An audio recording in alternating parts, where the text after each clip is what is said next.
Ladies and gentlemen, welcome back to the analysis of YOLENO TV. I hope you well from wherever you're watching this channel. I was just trying to follow up on the story we had shared a day before yesterday regarding the border rider who was arrested, someone by the name Amos Baraza, a border rider who admitted that he was given 50,000 as a compensation for the job he did. Now, this rider was presented in court, and in court, there's something here that he told court, which I'd like us to go through, ladies and gentlemen, because Amos Baraza seems to be giving for conflicting statements here, based on the report that I'm going through on the phone, and I want to take you through this briefly because we're not allowed to discuss the whole case, but I'm just going to give you some updates on the goings. So before I give you the updates, ladies and gentlemen, kindly support this channel by liking this video, subscribe to this channel if you're not subscribed before, and to our existing subscribers, I want to continue thanking you so much, because without you this channel could have grown. Amos Baraza, the suspect here, told detectives that he was the one who had the motorcycle that was used to ferry the assassin from Parliament area to the murder scene and back to the Parliament. Because, you know, this motorcycle was recovered from his house in Lainisaba. That is what the police said.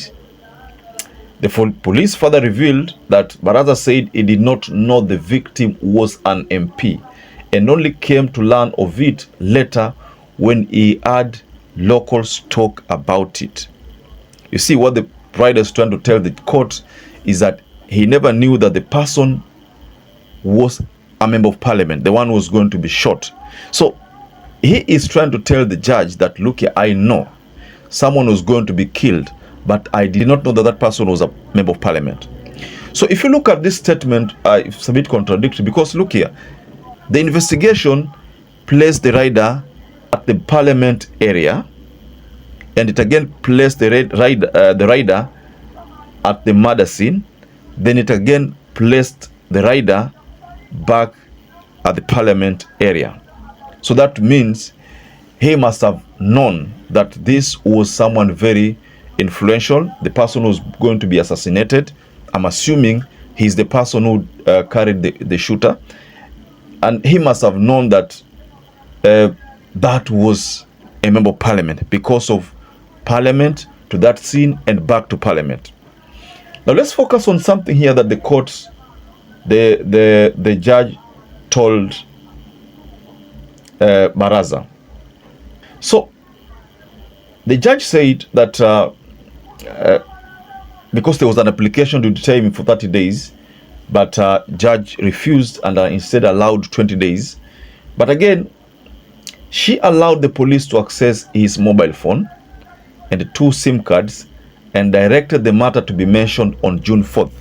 So June 4th, that is when there's going to be a mention on this case. But again, until then, the mobile phone and 2 SIM cards will be audited or investigated by the DCI. Now, let me take you back a bit to a story which has not also been concluded. You remember there was when this murder case started, people started talking about it, and investigation had started. There was a case of a SIM card which was registered by a deceased woman. Now, we are told that that SIM card only contacted, was only for this, was used, registered for this purpose. So when the court allowed the police to investigate the shooters, the rider's mobile phone, probably they want to ascertain whether the person who was called in parliament, while they were in parliament, during the parliament vicinity, is him. Because someone must have been called, and we are told that someone was called, and Amos Baraza must have been called using that number.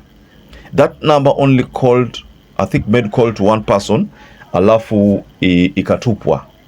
So ni kama Unajua, just like I was telling you in the previous analysis, hii kitu ni chain. Kuna mtu ametoa pesa, kuna yule amepanga, kuna yule ametafuta wa kuexecute, kuna yule wa kuexecute. So somewhere hapa kuna sim card imetumika ambayo ni ya mtu ambaye ni marehemu. Hii sim card imetumika kucontact mtu ambaye hajui nani anamcontact, lakini pesa imepitishwa na story kamalizwa. So if you try to look at huyu na huyu, try to link them, unapata hii communication imepotelea kwa mtu ambaye alikufa. Mtu ambaye alikufa, ukitaka kumtafuta utampata wapi? Amezikwa. So that is why these people must have been very smart, wakapoteza communication hapo through that sim card, because if you try to trail the communication, unapata kuna mahali a sim card imetumika, but hii sim card ni ya mtu ambaye amekufa. So because otherwise ungetrail kwamba hii conversation ilitoka hapa ikaenda kwa Mike, ikaenda kwa Mike, ikaenda kwa John, ikaenda kwa John, ikaenda kwa Sophia, ikaenda kwa Martin, but you find that kwa Sophia aliaga. So to know whether Martin was talking to Mike is difficult because this sim card iko katikati.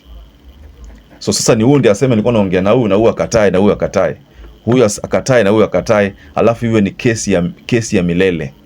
So I think that's why when the police said that this was something planned, premeditated, ilikuwa ni kitu ilikuwa imepangwa. So the fact that the judge has requested that the phone SIM cards of Amos Baraza be